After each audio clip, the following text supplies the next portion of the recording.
பெரியமா கொஞ்சம் இந்த தட்டை பிடிச்சுக்கோங்க. ரொம்ப பாரமா இருக்கா? இதுவே உனக்கு வெயிட்டா இருக்கா? பெரியமா இது வெயிட்டா இல்ல, அது என்னன்னா எல்லாரும் என்ன இப்படி பார்த்தாங்கன்னா. அதுக்கு வெக்கமா இருக்கா? ஐயோ அப்படி சொல்லல பெரியமா, அவங்க எல்லாரும் என்ன பார்த்தாங்கன்னா அதாவது அதான் ஒரு மாதிரியா. அதனால என்ன நினைச்சுக்கிட்டு போகட்டும். கடவுளை தரிசிக்க தானே இங்க எல்லாருமே வராங்க. ஒன் செகண்ட் பெரியமா, என்ன நீங்க ரைட் லெக்ல நொண்டிக்கிட்டு வரீங்க? அது கொஞ்ச நாளாவே இந்த கால்ல ரொம்ப வலியா இருக்குப்பா. நீ சரியாதான் சொன்ன. பாக்குறவங்க ஒரு மாதிரி பாப்பாங்க. கொடு, நான் கொண்டு வரேன். கொடுப்பா. அட இந்த பேச்சு மாத்திர வேலைலாம் வேண்டாம் பெரியமா. பதில் சொல்லுங்க, உங்களுக்கு லெஃப்ட் லெக்ல தானே வலி இருந்தது? என்னது கோவில்ல போய் கேள்வி எல்லாம் கேட்டுட்டு கிளம்பு, பூஜைக்கு நேரம் ஆச்சு. இல்ல பாட்டி, கடவுள் எங்கேயும் போக மாட்டாரு, இங்க தான் இருப்பாரு. நீ என்ன சொல்ற? நீங்க இதெல்லாம் விடுங்க, முதல்ல என் கேள்விக்கு பதில் சொல்லுங்க. இந்த கால்ல இருந்த வலி எப்படி இந்த காலுக்கு போச்சு சொல்லுங்க. அது என்னப்பா நீ, உனக்கு நேரமாச்சு இல்ல? ரைட்னா எல்லாமே ரைட் தான், புரிஞ்சுக்கோ. ஒரு நிமிஷம், நீங்க என்ன சொல்ல வரீங்க? நீ என்ன சொல்ல வர? கடவுளை தரிசிக்க இன்னும் நடந்து போகணும். என்கிட்டயே எதுவும் தெரியாத மாதிரி நடிக்கிறீங்களா? முதல்ல நான் கேட்ட கேள்விக்கு பதில் சொல்லுங்க. இந்த ரைட் லெக்ல இருந்த வலி எப்படி இங்க போச்சு? அதாவது இங்க இருந்த வலி எப்படி அங்க போச்சு? அதுவா, நான் உன்கிட்ட கொஞ்சம் நடிச்சேன்ப்பா. உன்னை கோவிலுக்கு வான்னு சொன்னா வரமாட்டேன். அதான் ஒவ்வொரு தடவையும் இந்த மாதிரி நடிப்பேன். ஓ, அப்ப 4-5 மாசமா இப்படி பொய் சொல்லிதான் என்ன கோவிலுக்கு கூட்டிட்டு வந்தீங்களா? இதுல எமோஷனல் அட்டாக் வேற. அதுல என்ன தப்பு இருக்குன்னு சொல்லு. உன்னால தாங்கிக்க முடியாத அளவுக்கு நான் என்ன பெரிய தப்பா செஞ்சுட்டு சொல்லு. சரிப்பா, சாரி சாரி சாரி சாரி. அட பெரியமா, நீங்க எவ்வளவு கியூட் தெரியுமா? நீங்க சொன்னது பொய்ன்னு எனக்கு முதல் தடவையே தெரியும், புரிஞ்சுதா? அப்படியா? முன்னாடியே தெரிஞ்சிருச்சுன்னு சொல்ற, அப்புறம் எதுக்காக கோவிலுக்கு வரணும்? அப்ப நான் கோயிலுக்கு வரது உங்களுக்கு ப்ராப்ளமா? நீ வந்தது ப்ராப்ளம் இல்லப்பா, வெளியில நிக்கிறதா கஷ்டமா இருக்கு. கோவில் வரைக்கும் வர நீ தெய்வத்தை தரிசனம் பண்ண மாட்டேங்கிறியே. முன்னாடி எல்லாம் நீ இப்படி இல்லையேப்பா. பெரியமா, அதான் நான் காலையில உங்க முகத்துல முழிக்கிறேனே, அப்புறம் நான் எதுக்காக கடவுளை பார்க்கணும்? அப்புறம் உங்க கூட சண்டை போறதுல ஒரு சந்தோஷம் இருக்கு. இதுக்கு மேல வேற என்ன வேணும் பெரியமா? அப்புறம் உங்களுக்கு வயசு ஆக ஆக சின்ன சின்ன விஷயத்துக்கெல்லாம் கூட ரியா மாதிரி கோவப்படுறீங்க. அப்போ உங்களை சமாதானப்படுத்துறது ரொம்ப நல்லா இருக்கு. உங்களுக்கு ஐஸ்கிரீம் வாங்கி கொடுக்கணும், பாட்டு பாடணும், கோயிலுக்கு கூட்டிட்டு வரணும். சரியா? நான் சொன்னது சரியா கியூட் பெரியமா? நீதான் எல்லாத்தையோட கியூட். நான் ஒவ்வொரு பௌர்ணமி அன்னைக்கும் எதுக்காக கோயிலுக்கு வரேன்னு உனக்கு தெரியுமா? என் கூட ரொமான்ஸ் பண்ணுங்க. தரிசனத்துக்காக வருவீங்க. நீ இருக்கியே. பௌர்ணமி அன்னைக்கு நாம எதை வேண்டிக்கிட்டாலும் அது நிறைவேறும்னு சொல்லுவாங்க. நான் ஒவ்வொரு பௌர்ணமிக்கும் என்ன வேண்டிப்பேன் தெரியுமா? என் அபியோட வாழ்க்கையில அவனோட பௌர்ணமி நிலவை சேர்த்துருன்னு வேண்டிப்பேன். உன்னோட பிரக்யாவை அந்த கடவுள் தான் சேர்த்து வைக்கணும். இங்க பாருப்பா, கொஞ்ச நாளாவே எனக்கு மனசு சரியில்லை. 20 வருஷத்தை நான் எப்படியோ ஓட்டிட்டேன். ஆனா இதுக்கப்புறம் என்ன நடக்கும்னு எனக்கே தெரியல. கொஞ்ச நாளாவே எனக்கு என்ன தோணுதுன்னா, இன்னைக்கோ இல்ல நாளைக்கோ நான். பெரியமா ப்ளீஸ் அப்படி எல்லாம் பேசாதீங்க. நடக்க போறதான்ப்பா சொல்றேன். அவ மட்டும் திரும்பி வந்துட்டா, நான் இருக்கிற இன்னும் கொஞ்ச நாட்களுக்கு சந்தோஷத்தோட என் வாழ்க்கைய ஓட்டுவேன். அவ என்னையும் கவனிச்சுப்பா, உன்னையும் கவனிச்சுப்பா. இல்ல பெரியமா, அவ எனக்கு அவசியம் இல்ல. நீ இப்படி சொல்லலாம், ஆனா எல்லாருக்கும் தேவை இருக்குப்பா. இங்க பாருப்பா, கணவன் மனைவியோட உறவு சாதாரணமான உறவு இல்ல. கணவன் மனைவின்னு வார்த்தையால சொன்னா மட்டும் போதாது. அந்த தம்பதிகள் வாழ்நாள் பூராவும் ஒன்னா சேர்ந்து வாழணும்ப்பா. என்ன பேசுறீங்க பெரியமா?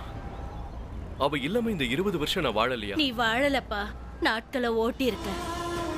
இப்படி வாழ்றது வாழ்க்கை இல்லப்பா, இது ஒரு பயணம். அந்த பயணத்துல உன் வாழ்க்கை துணையும் கூட வரணும். உன் கூட இருக்கிற அந்த துணை உன்னை விரும்புறவளா இருக்கணும். அப்ப வாழ்க்கை இன்னும் அழகா இருக்கும். அதெல்லாம் ஒண்ணு இல்லம்மா. அவ இருந்தாலும் இல்லனாலும் வாழ்க்கை ஒரே மாதிரி தான் இருக்கும். ஆனா பெரியமா ப்ளீஸ் அந்த விஷயத்தை பத்தி இனி பேசாதீங்க. எனக்கு தான் என்ன சுத்தி எல்லாரும் நீங்க அது இருக்கீங்க. இல்லப்பா, இங்க அவங்கவுங்க வாழ்க்கைய வாழ்றாங்க. ரியாவுக்கு காலேஜ் இருக்கு, அவளுக்குன்னு நண்பர்கள் இருக்காங்க. ராஜுக்கு மித்தாலி இருக்கா, அப்பாவுக்கு சித்தி இருக்காங்க. அவங்கவுங்களுக்குன்னு ஒரு வாழ்க்கை இருக்கு. ஆனா உன் நிலைமை? எனக்கு தான் ஒரு வாழ்க்கை இருக்கே. ரியா என் பொண்ணு. எத்தனை நாளைக்கு? அவளுக்குன்னு ஒரு கல்யாணம் ஆகுற வரைக்கும் தான். அவ புகுந்த வீட்டுக்கு போயிட்டா நீ என்ன பண்ணுவ? இங்க பாருப்பா, அதுக்காக எங்களுக்கு உன் மேல அன்பு இல்லைன்னு இல்ல. நாங்க உன்னை கவனிக்க மாட்டோம்னு சொல்லல. எங்க அன்புக்கும் உன் மனைவியோட அன்புக்கும் வித்தியாசம் இருக்கு. உனக்கு காய்ச்சல்னு ஒண்ணு வந்தா மாத்திரை கொடுப்பாங்க, மஞ்சள் போட்டு பால் கொடுப்பாங்க. அந்த சமயத்துல உன்னை அன்பா கவனிச்சுக்கிறது அம்மா இல்ல பொண்டாட்டியால மட்டும்தான் முடியும்.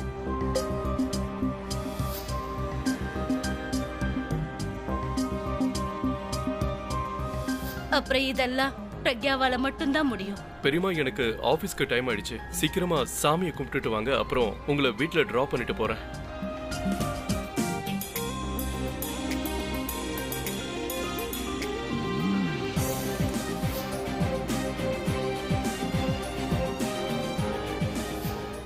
கடவுள் என்னுடைய வாழ்க்கையில எல்லாத்தையும் கொடுத்தான்.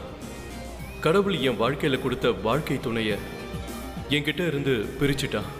இப்ப என் வாழ்க்கையில 2 பேருக்குமே இடம் கிடையாது. பிரக்யாவுக்கும் இடம் இல்லை, அந்த கடவுளுக்கும் இடம் இல்லை.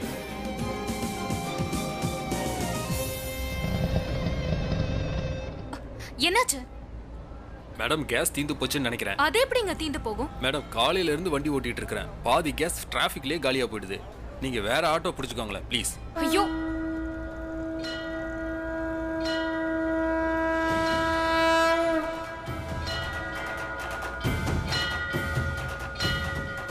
அண்ணா இந்தாங்க ஆட்டோ ஃபைல். எதுக்காக ஆட்டோ இங்க வந்து நின்னு போகணும்? இது தற்செயலா நடக்குதா இல்ல யாராவது என்ன கூப்பிடுறாங்களா? கடவுள் பிராச்சியை எவ்வளவு பெரிய பிரச்சனையில இருந்து காப்பாத்திருக்காரு. அதுக்காகவாவது நான் கோயிலுக்கு போய் கடவுளை தரிசனம் பண்ணணும். எந்த ஒரு நிமிஷத்துலயும் பிராச்சியை கைவிட்டுறாம துணையா நிக்கணும்னு நான் வேண்டிக்கணும்.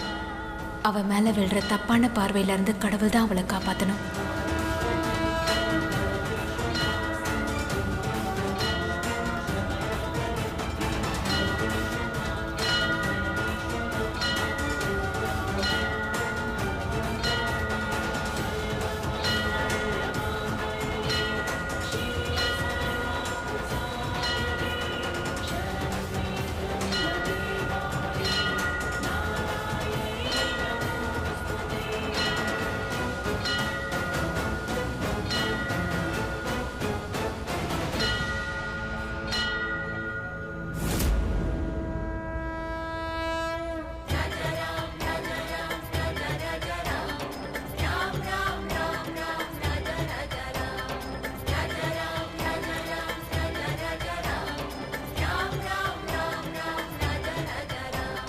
பண்டிதரே, இன்னும் எத்தனை பௌர்ணமிக்கு வரணும்?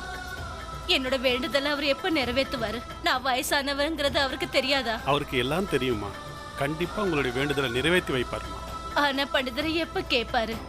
நானும் இத்தனை மாசங்களா இங்க வந்துட்டு போறேன். யாருக்கு தெரியும், அடுத்த மாசம் வருவீங்களோ வரமாட்டீங்களோ. உங்க வேண்டுதல் இன்னைக்கே நிறைவேறிச்சுன்னா எல்லாத்துக்கும் நேரம்னு ஒண்ணு வரணும். ஒருவேளை கடவுள் இந்த நேரத்துக்காக காத்துட்டு இருந்தாரோ என்னமோ. அதனால எதுவா இருந்தாலும் மனசார கடவுள்கிட்ட வேண்டிக்குங்க.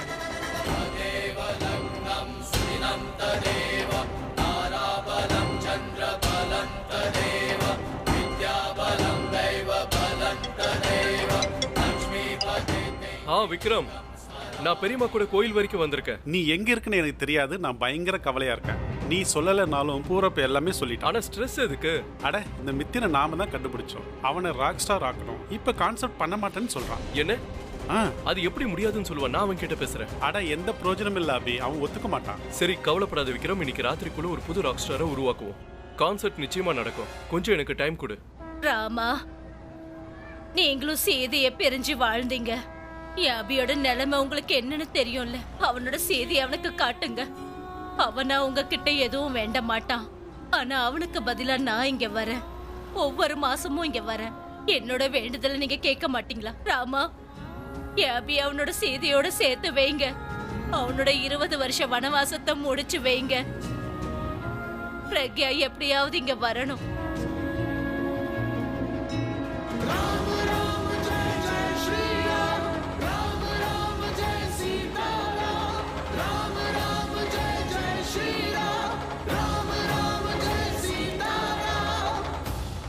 என்னோட ராம அவனோட சீதையை சந்திக்கணும். என் குடும்பத்துல எல்லாரும் ஒன்னா இருக்காங்க. ஆனா என்னோட அபி தனியா இருக்கான். அவனோட தனிமைய அவனோட மனைவியால மட்டும்தான் போக்க முடியும். அவனோட வாழ்க்கை பிரக்யா இருந்தாதான் முழுமையா இருக்கும். பிரியாவுக்கு அவளோட அம்மா தேவை. அபிக்கு தன்னோட மனைவி தேவை. அவ சந்தோஷமா இருக்கிறேன்னு சொல்லிக்கிறான். ஆனா அவனோட உண்மையான சந்தோஷம் பிரக்யா கிட்டதான் இருக்கு. அவனுக்கு சந்தோஷத்தை கொடுங்க. அவன் பிரக்யாவை சந்திக்கணும். என்னோட ராமனும் சேதியும் சீக்கிரமா ஒண்ணு சேரணும்.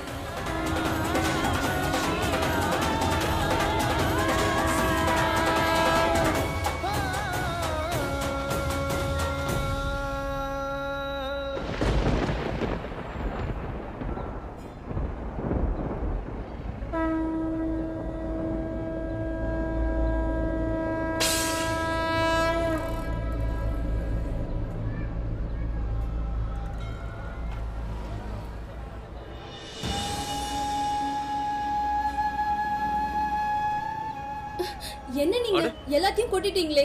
இதெல்லாம் கோயிலுக்கு கொண்டு போற பொருட்கள். உங்களுக்கு கோயிலுக்கு போக பிடிக்கலனா எதுக்கு கோயிலுக்கு வரணும்? எங்களையும் போக விடாம தடுக்கிறீங்க. ஹலோ அபி, நான் சொல்றது கேக்குதா? ஹலோ, யாராவது உன்னை திட்டுறாங்களா?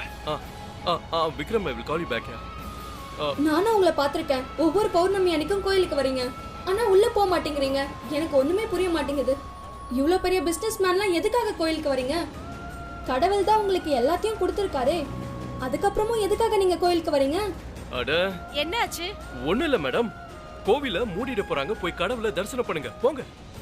ஐம் சாரி, அது தெரியாம உங்க மேல குங்குமம் பட்டுச்சு. I'm really really sorry. அதான் தப்பு பண்ணிட்டீங்களே. இந்த கோயிலை நீங்க கார்டனா நினைச்சிட்டு இருக்கீங்க. இப்படி கண்ணு மண்ணு தெரியாம போன் பேசிட்டு இருந்தா இந்த மாதிரி இடிக்க தானே செய்வீங்க. மேடம், பாதிக்கப்பட்ட அவங்க கூட இவ்ளோ பேசல, ஆனா நீங்க இவ்ளோ பேசுறீங்க. அவங்க பாவம் எப்படி பேசுவாங்க? முகம் ஃபுல்லால குங்குமம் கொட்டி இருக்கு. இப்படியே நீங்க நின்னு பார்த்துட்டு தான் இருப்பீங்களா? கொஞ்சம் போய் தண்ணி கொண்டு வந்தா என்ன? தெரியுமா, நீங்க பக்தை இல்ல, நல்லா மூட்டி விடுறீங்க. என்ன நானா? Sorry, nice sorry. நான் போய் தண்ணி கொண்டு வரேன். இது அவர்தான், அவரோட குரல் தான்.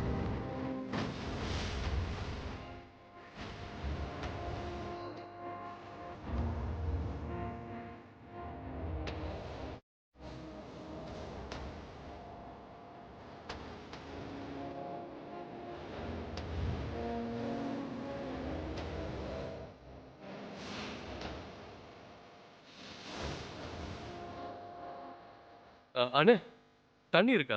இல்ல, பூ இருக்கு, தேங்காய் இருக்கு. அந்த தேங்காய்க்குள்ள தண்ணி இருக்கும். இல்ல அந்த தண்ணி இல்லைன்னா நான் வாட்டர் பாட்டில் கேட்டேன். இல்ல,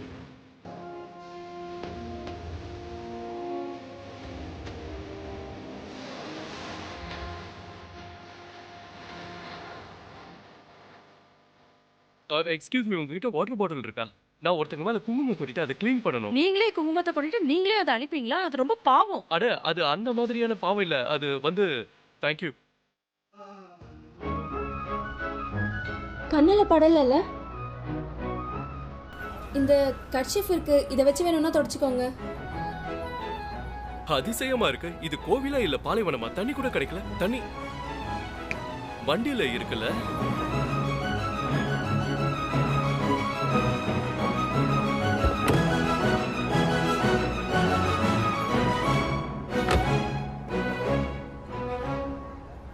எல்லாம் கிளீனா போயிடுச்சு.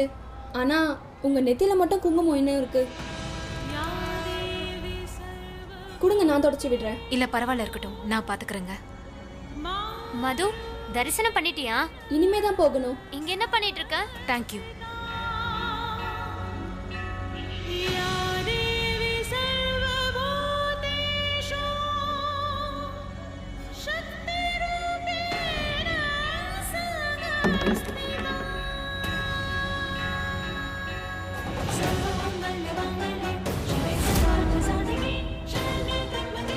என்னோட வேண்டுதலை நிறைவேத்துங்க ராமா. எப்படியாவது பிரக்யா அபியோட வாழ்க்கையில திரும்பி வரணும். அபி பிரக்யாவை சீக்கிரத்துல சந்திக்கணும்.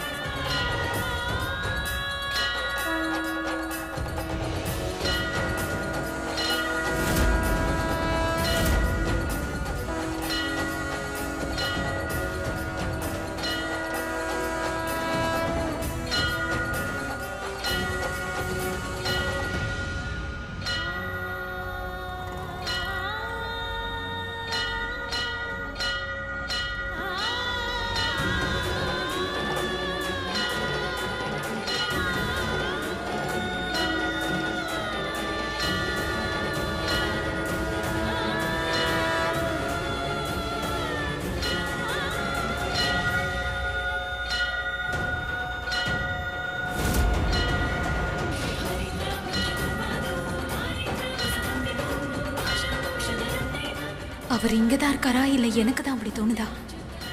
ஆனா அவர் கடவுளை நம்ப மாட்டாரே. ஒருவேளை இத்தனை வருஷங்கள்ல நிறைய விஷயங்கள் மாறி இருக்கலாம்.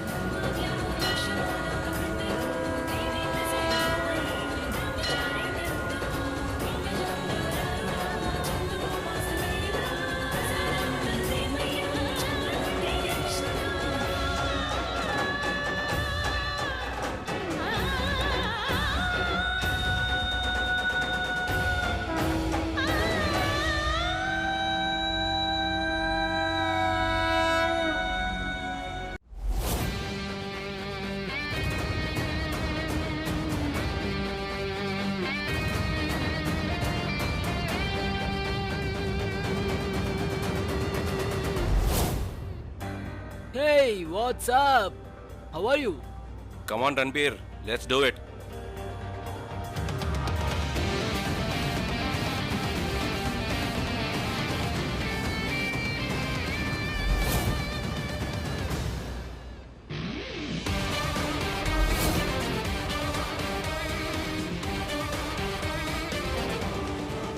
Hey, beautiful. That's my ball. This one? Yeah, this one. சரி எடுத்துக்கோ. Okay. Oh, we like it. இங்க பாரு, ஃபுட்பால் எடுத்துக்கோ. ஓகே? ஆனா உன் நம்பர் கொடுத்துட்டு போ.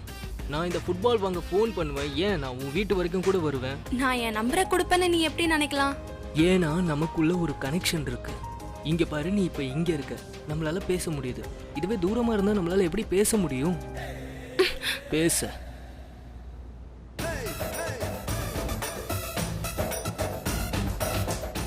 காலேஜ் முடிஞ்சதும் மீட் பண்ணலாமா? கேண்டீன்? ஷோர். ஆனா ஆஃப்டர் கேண்டீன் நீ என் கூட வரணும். ஓகே. அப்புறம் உனக்கு ஒன்று தெரியுமா, இந்த காலேஜோட கதவு எப்பவுமே திறந்துருக்கும். இங்க ஃபன்ஸும் நிறைய இருக்கும். அது உனக்கு தெரியுமா? நம்ம என்ஜாய் பண்ணணும். ஏய், பின்னாடி பாரு. பார்த்து வர முடியாதா? நான் பார்த்து தானே போனேன். நான் அவளை பத்தி சொல்ல, நான் என்ன பத்தி சொன்னேன். எக்ஸ்கியூஸ் மீ, நான் எதுக்கு உன்னை பார்க்கணும்? நான் அப்படி பார்க்க சொல்லல. ஒழுங்கா பார்த்து நடந்துட்டா இடிச்சிருக்க மாட்டேல. எனக்கு வலிக்குது தெரியுமா? ஓ, என்னாச்சு காட்டு. அட காட்டு, பரவாயில்ல. 1 செகண்ட் காட்டு. இங்க பாரு, I am not a doctor, but one thing என்னால ஒன்று சொல்ல முடியும். உனக்கு மூக்குக்கு மேல கோபம் அதிகமா வருது. நீ அதை தூக்கி போட்டேன்னு வச்சுக்க, நீ இன்னும் அழகா இருப்ப. என்ன சொல்ற? எப்ப பார்த்தாலும் கோவமாவே இருக்க. சின்ன சின்ன விஷயத்துக்குலாம் ரியாக்ட் பண்ற. What's your problem? லைஃபை ஜாலியா என்ஜாய் பண்ணி போயாச்சு. உன்ன மாதிரியா? No way. உன கடவுள் தான் காப்பாத்து. What you mean? ஐ மீன், உனக்கு இந்த கேமை தவிர வேற ஏதாவது தெரியுமா? But it's football. I love it. நான் ஃபுட்பாலை பத்தி பேசல, பொண்ணுங்களை பத்தி பேசுறேன். எங்க பார்த்தாலும் எப்ப பார்த்தாலும் யாரோ ஒரு பொண்ணோட ஃப்ளர்ட் பண்ணிட்டே இருக்க. லைஃப்ல இல்லனாலும் ஏதாவது ஒரு பொண்ணு விஷயத்துலயாவது சீரியஸா இரு. எப்படி பிராச்சி, எப்படி? இங்க சுத்தி பாரு எவ்வளவு அழகான பொண்ணுங்களா இருக்காங்கன்னு. நான் எப்படி சூஸ் பண்றது? சில பேருக்கு கூந்தல் அழகா இருக்கு, சில பேருக்கு கண்கள் அழகா இருக்கு. இப்ப நீயே சொல்லு, இத்தனை சாய்ஸஸ் இருக்கும்போது நான் யாரை சூஸ் பண்றது? அப்போ படிப்புல சீரியஸா இரு. அட்லீஸ்ட் அந்த பொண்ணுங்களாவது கொஞ்சம் நிம்மதியா இருப்பாங்க. என்ன மாதிரி ஆளுங்களும் நிம்மதியா இருப்பாங்க. காரணமே இல்லாம அடிக்கடி வந்து இடிச்சுக்கிட்டே இருக்கே. உனக்கு என்ன ப்ராப்ளம்? எதுக்கு நீ லெக்சர் எடுத்துக்கிட்டே இருக்க? லெக்சர் கொடுக்கறது உன்னோட ஹாபியா? எதுக்கு எடுத்தாலும் லெக்சர் கொடுக்குற. அன்னைக்கு லாக்கர் ரூம்ல எனக்கு நீ லெக்சர் கொடுத்த. பாருங்க மேடம், நீங்க எனக்கு அம்மாவோ இல்ல டீச்சரும் இல்ல, புரியுதா? நான் உங்களோட லெக்சர் கேட்கறதுக்கு ஆள் இல்ல. ஓகே, எனக்கு ஒரு விஷயம் சொல்லுங்க. உங்களுக்கு கிளாஸ் ரூம்ல லெக்சர் கொடுத்தா லெக்சருக்கே நீங்க லெக்சர் கொடுப்பீங்களா? சொல்லுங்க பார்க்கலாம். நீ கொஞ்சம் ஓவரா பேசுற. நான் ஒன்றும் ஓவரா பேசல. அந்த டேலண்ட்லாம் உங்ககிட்ட மட்டும் தான் இருக்கு. உங்ககிட்ட இருக்க இந்த டேலண்ட்னால நான் உங்ககிட்ட இம்ப்ரெஸ் ஆக போறது இல்ல. நீ எப்போ அழகான கண்கள், அழகான முடி, அழகான பேச்சால தான் இம்ப்ரெஸ் ஆவல. ஃப்ளர்ட் பண்ண வந்துட்டான். ஓய் ஹலோ, நான் ஒன்றும் ஃப்ளர்ட் இல்ல. Just like hello, I know you are not a thief.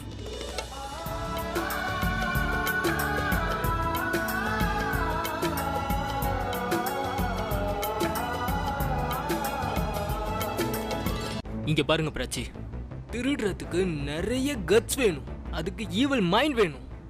But நான் சொல்ற இது ரெண்டுமே உங்ககிட்ட இல்ல. ஆனா யூ நோ வெரி தெரியல. விட்டுடு, சரி விடு. யூ நோ வாட், உனக்கு எப்பவும் ஃப்ளர்ட் பண்ண மட்டும் தான் தெரியும். பொண்ணுங்களோட எப்படி ஒட்டி ஒட்டி உட்காரு, பொண்ணுங்களை எல்லாம் உரசுறது. ஒன்னா நம்பர் பொறுக்கி நீ. சோ இதுல என்ன ப்ராப்ளம் இருக்கு? பொண்ணுங்க என் கிட்ட வர்றது எனக்கு ரொம்ப பிடிச்சிருக்கு. I feel good. அண்ட் ஏன் டைப் மாதிரி இருக்கணும், உன்ன மாதிரி இருக்கவே கூட. தேங்க் காட் நான் அந்த மாதிரி டைப் ஆள் இல்ல. ஓ மேடம், உங்க டைப் என்னன்னு எனக்கும் தெரியும். லெக்சரர் கொடுப்பீங்க. ஹே ப்ரோ, என்ன நடக்குது? ஒன்றும் இல்லப்பா, கொஞ்சம் டைம் வேஸ்ட் ஆயிடுச்சு. இந்த டைம் நான் வேற யார் கூட ஸ்பெண்ட் பண்ணியிருந்தானா என்னோட லிஸ்ட்ல இன்னொருத்தையாவது வந்திருப்பா. விடு, வா போலாம். Okay.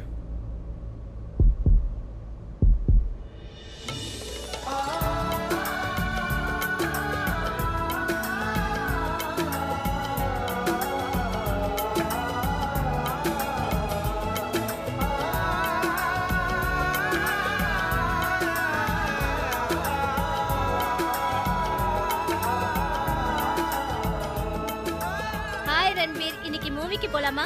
Of course babe, tonight I will see you.